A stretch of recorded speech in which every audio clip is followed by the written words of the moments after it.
Reflexão do dia, dia 5 de junho de 2024, nona semana do tempo comum.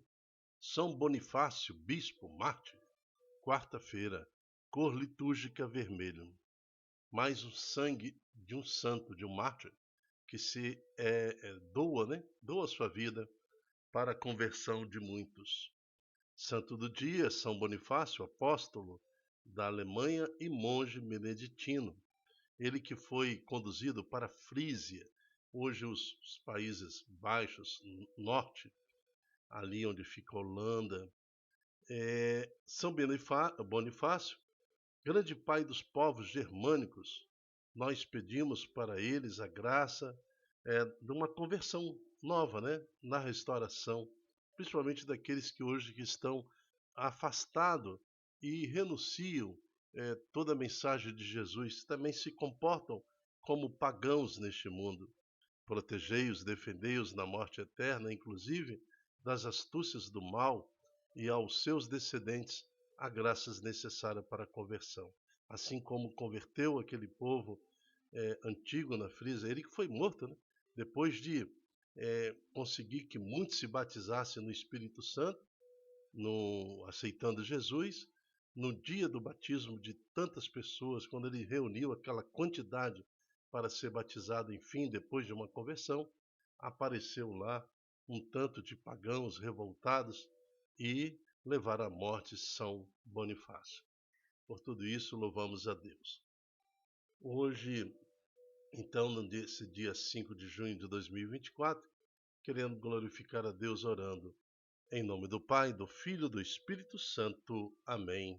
E assim nós vamos para a primeira leitura em 2 Timóteo, capítulo 1, versículos de 1 a 12. Paulo que escreve então a seu grande amigo Timóteo. Paulo, apóstolo de Jesus Cristo, pelo desígnio de Deus, referente à promessa de vida que temos em Cristo Jesus. A Timóteo, meu querido filho, graça, misericórdia e paz da parte de Deus, Pai, e de Cristo Jesus, nosso Senhor. Mesmo na prisão, Paulo mostra-se, então, muito alinhado com Jesus Cristo e muito crente em Jesus Cristo, na esperança da vida eterna.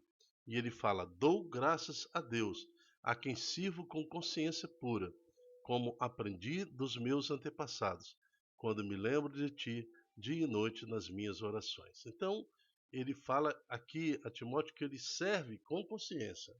Então, o meu sofrimento ao servir, minhas provações, faço com consciência e me comporto como aprendi dos meus antepassados, como aprendi dos meus pais. Por isso eu lembro de ti, né? Eu sei que também você, Timóteo, está fazendo e age conforme a orientação e a fé de vossos pais. Por esse motivo, exorta-te a reavivar a chama do dom de Deus que recebeste pela imposição das minhas mãos. Esse versículo 6 é interessante, que Paulo fala da imposição das mãos, né? Então, as suas mãos sacerdotais. Então, quando nós pedimos aquela bênção, Padre, o Senhor nos abençoa. Padre, a partir do diácono, né? Nós temos a primeira autorização ou autoridade pela bênção apostólica. Então, ali começa do diácono, vai até o Papa, né? Então nós temos, em sua intensidade, a bênção é totalmente igual. Então, quando nós aceitamos e pedimos a bênção da igreja sobre nós, e pedimos quando eles estendem as mãos e nos dão a bênção, isso tem um poder muito grande. E Paulo lembra aqui a Timóteo: por este motivo exorto-te a reaviver a chama do dom de Deus, que recebeste pela imposição das minhas mãos, mãos sacerdotais, né? A igreja que, quando abençoa e reaviva e oferece o Espírito Santo a nós, é com toda a autoridade no nome de Jesus. Pois Deus não nos deu um espírito de timidez, mas de fortaleza, de amor e sobriedade. Não te envergonhes do testemunho do nosso Senhor, nem de mim, seu prisioneiro, mas sofre comigo pelo Evangelho, fortificado pelo poder de Deus, Então, fortificado pelo poder de Deus, sofre. Paulo não se envergonha de estar preso, de ter sido condenado. Ao contrário, assim como o santo de hoje, São Bonifácio, Paulo ele aceita toda a sua condição em benefício de resgate e salvação de muitas almas. E ele continua, né, falando: Deus nos salvou e nos chama com uma vocação santa, não devido às nossas obras, mas em virtude do seu desígnio e da sua graça que nos foi dado em Cristo Jesus, desde toda a eternidade. Então, o desígnio de Jesus foi morrer pela salvação de cada homem e mulher desse mundo. E dentro deste plano de salvação, Paulo se oferece também como parte desse sacrifício, né, em Jesus Cristo. E convoca Timóteo a agir da mesma forma. Ele não só destruiu a morte, Jesus, né, como também fez brilhar a vida e a imortalidade. Por meio do Evangelho, do qual foi constituído anunciador, apóstolo e mestre. Esta é a causa pela qual estou sofrendo. Estou sofrendo por Jesus, estou sofrendo pelo Evangelho. Né?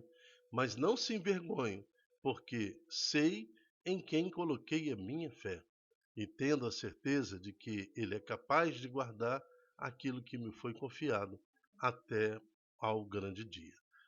Palavra do Senhor, graças a Deus. Então, nós sabemos que desde a origem, desde quando Adão e Eva saiu do Éden, a paz e a justiça nesse mundo é algo complicado para se conseguir. Essa equiparidade, essa distribuição da paz, essa nações que são alicerçadas na total distribuição de recursos, tudo isso é complicado. Até os dias de hoje, nós temos aí injustiças para tudo quanto é lado, do mesmo modo como acontecia ali na época de Adão e Eva, na época de Caim e Abel e na sequência na evolução da humanidade. Sempre fomos perseguidos, sempre houve absurdos, perseguições e prisões injustas, assassinatos, confusão para tudo quanto é lado, porque assim é um mundo sem Deus. Então, o que Paulo fala a Timóteo é que neste mundo sem Deus somos perseguidos. Neste mundo que persegue Jesus Cristo, somos aprisionados. E não é diferente nos dias de hoje. Não tem nada diferente do tempo de Paulo. Ao contrário, aquele que proclama o nome de Jesus, aquele que anuncia o nome de Jesus e se compromete com o Santo Evangelho, também sofre as consequências por isso. Mas que o nosso sofrimento, que o sofrimento daquele pai, daquela mãe, que quer honrar a sua casa e que deseja para seus filhos a graça, o crescimento no Espírito, seja então honrado também pelo nosso Senhor Jesus Cristo. É isso que Paulo fala para Timóteo. Sofre as demoras, porque o nosso nome já está no céu. A vinda, né, do nosso Senhor Jesus é iminente e a nossa salvação está certa. Nossa salvação de quantas almas o Senhor nos confiar. Alegrai-vos, Timóteo, então eu falo para você, alegrai-vos também, papai e mamãe, alegrai-vos, todos vocês que estão agora no sofrimento por Jesus Cristo, né, renunciando este mundo, esses prazeres do mundo e tudo mais, mas em benefício disso, na certeza que estão salvando almas para Jesus. Então, alegrai-vos, porque o dia está chegando, a hora é iminente e o nosso espírito já se encontra em Deus. Amém. Assim nos fala o Salmo no responsório de hoje, que é o Salmo 147.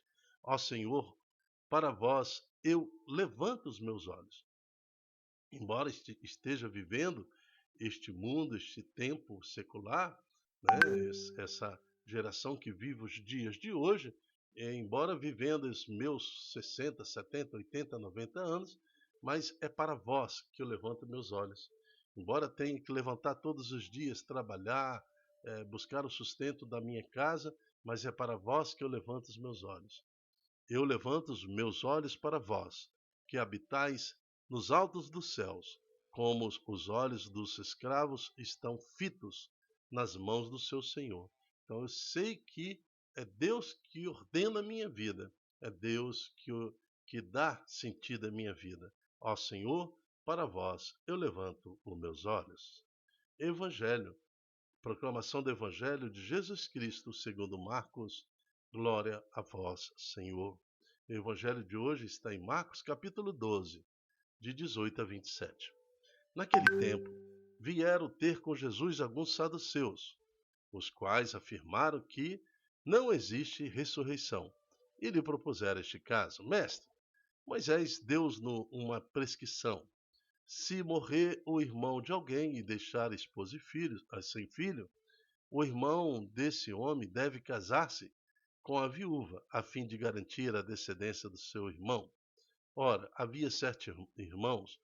O mais velho casou-se e morreu sem deixar descendência. O segundo casou-se com a viúva e morreu sem deixar descendência. E a mesma coisa aconteceu com o terceiro. E nenhum dos 7 deixou descendência. Por último, morreu também a mulher. Na ressurreição, quando eles ressuscitarem, de quem será esta mulher? Porque os 7 se casaram com ela. Jesus respondeu: Acaso vós não estáis enganados? Por não conhecerdes as Escrituras, nem o poder de Deus?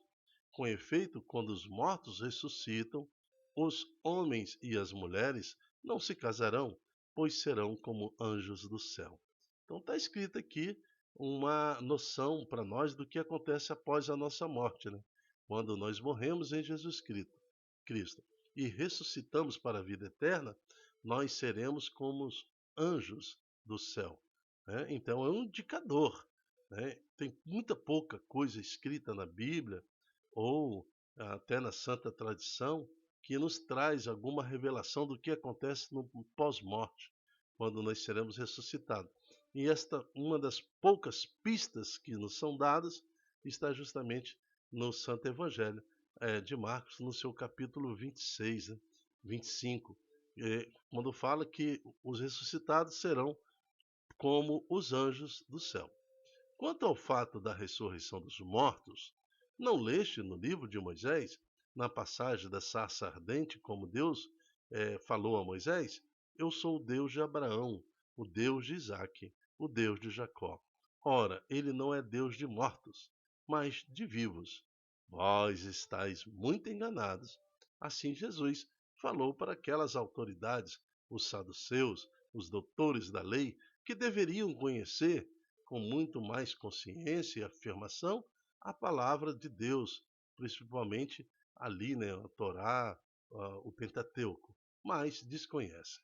Palavra da salvação. Glória a vós, Senhor. Então está aqui, nós também vivemos esta realidade.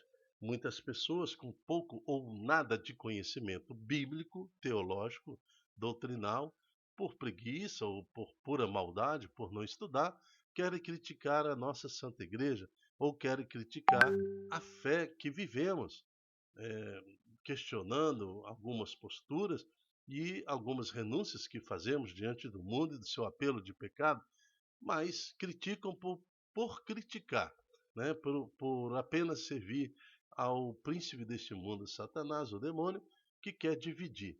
Mas, ao contrário, então, nós estamos vendo aqui a resposta de Jesus. Vós estáis muito enganados, não conhece as Escrituras.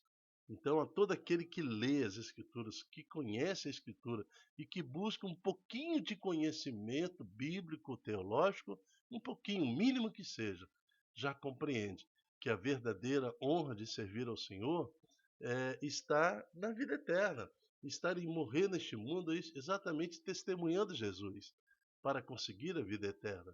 Né? Por isso que Paulo fala na primeira leitura, Timóteo, assim como eu estou sendo perseguido, você vai ser também. Assim como eu vou ser martirizado, você também vai ser martirizado. Então, não desanime na fé. Ao contrário, abrace a fé. Viva a fé intensamente, porque o prêmio está na ressurreição. Então, queremos viver essa intensidade do amor em Jesus Cristo, como nos ensinou o São Bonifácio de hoje, o santo de hoje, a Timóteo, Paulo e agora Jesus, que nos orienta a mantermos fé, nosso olho firme na esperança da ressurreição. Amém. Eu me chamo Dilton Góes, o nosso projeto chama-se Ai de mim se não evangelizar. Quero fazer para você um convite, para que você tome uma posição na sua vida também e seja um profeta, um evangelizador. Multiplique em suas redes sociais esta palavra, com carinho e amor.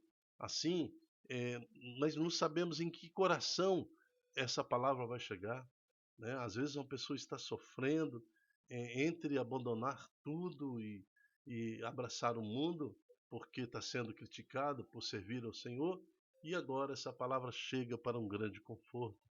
Então, quando você faz isso, você também se torna um profeta ao multiplicar esta palavra e merece receber as graças de profeta, a bênção do profeta, a justiça do profeta.